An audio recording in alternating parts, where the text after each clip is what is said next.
DSC social వేసవిలో పొడి వాతావరణం శీతాకాలంలో ఒక మాదిరి నుంచి అధిక వర్షపాతం అనేది ఈ ప్రాంతపు ప్రధాన లక్ష్యం. మధ్యధరా ప్రాంతం భారతదేశంలోని ఈ ప్రాంతం 1797 నాటికి బ్రిటిష్ వారి అధీనంలో లేదు. మైసూర్ మీరాబాయి వీరి శిష్యురాలు సంత్ రవిదాస్ గ్రామ పంచాయతీ ఎన్నికల్లో పోటీ చేయడానికి ఉండాల్సిన కనీస వయసు 21 ఇయర్స్. మలేషియాలో విస్థాపన వ్యవసాయంను ఇలా పిలుస్తారు, లేదా తొలి వేదకాలపు రాజకీయ జీవనానికి సంబంధించి సరి కాని అంశాన్ని గుర్తించండి. రాజుని ఎంతగా పరిపాలించేవాడు?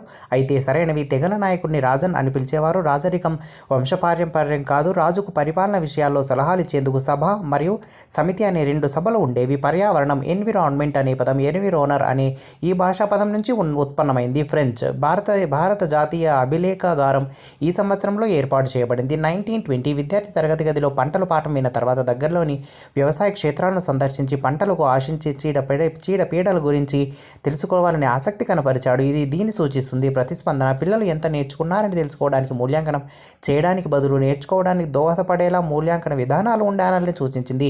SCF 2011 చిన్న మొక్కను కానీ మొక్కలోని కొంత భాగాన్ని కానీ సేకరించి ఎండబెట్టి భద్రపరిచిన సాధనం. హెర్బేరియం ఆంధ్రప్రదేశ్లో సంగ్రహణాత్మక మూల్యాంకనంలో పఠన నైపుణ్యం కేటాయించిన భారత్వ శాతం 15%. సహజమైన సన్నివేశంలో పూర్తి చేసిన సమస్యాత్మక కార్యకలాపమే ప్రాజెక్ట్ అని నిర్వచించింది. స్టీవెన్సన్ సాంఘిక శాస్త్రంలో నిర్ధారించిన విద్యా ప్రమాణాల సంఖ్య 6.